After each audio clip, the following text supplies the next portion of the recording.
Hey there, I'm Jonathan, the CEO and co-founder of Actiondesk. I'm super thrilled to have you here. We're still a small startup, so every new team signing up is super exciting.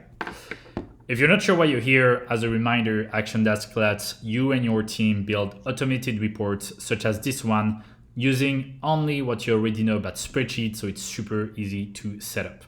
In this video, I'll show you the 3 key features that you need to know to build reports such as this one and make the most out of Actiondesk.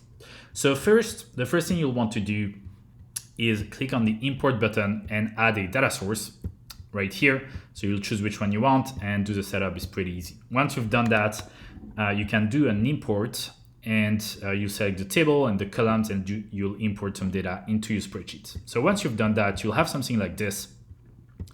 And here I'll show you, so we have a table with some bookings and we want to count the number of bookings per month per country. So I'll show you a few things. First is we'll add a calculated column. This is a very important feature. So to do that, you just write the title, press enter, and then you fill it up with a formula. So here I want to return the year of the booking date concatenated with an underscore and concatenated with the month number. That way, this will give me something like this. Secondly, I want a column with the country.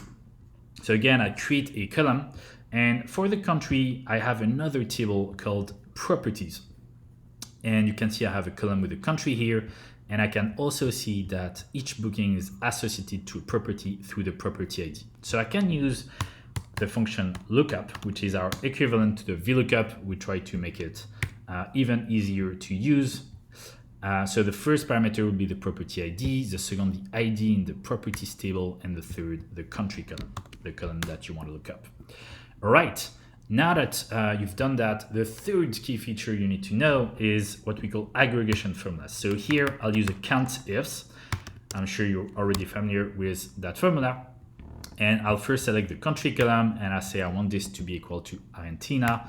And second, I'll select the months column and I'll say I want this to be equal to the months here. I'll fix the row here and here the column, and I'm basically done. I just have to copy and paste this over the whole table and I'm done. And lastly, I can just select the range, right click and add a graph. I'll let you do that. It's pretty easy. All right, so if you have any question, feel free to reach out through the messenger here. And last thing, invite other collaborators into your workspace. That's also where the magic of the product works. All right, good luck with everything.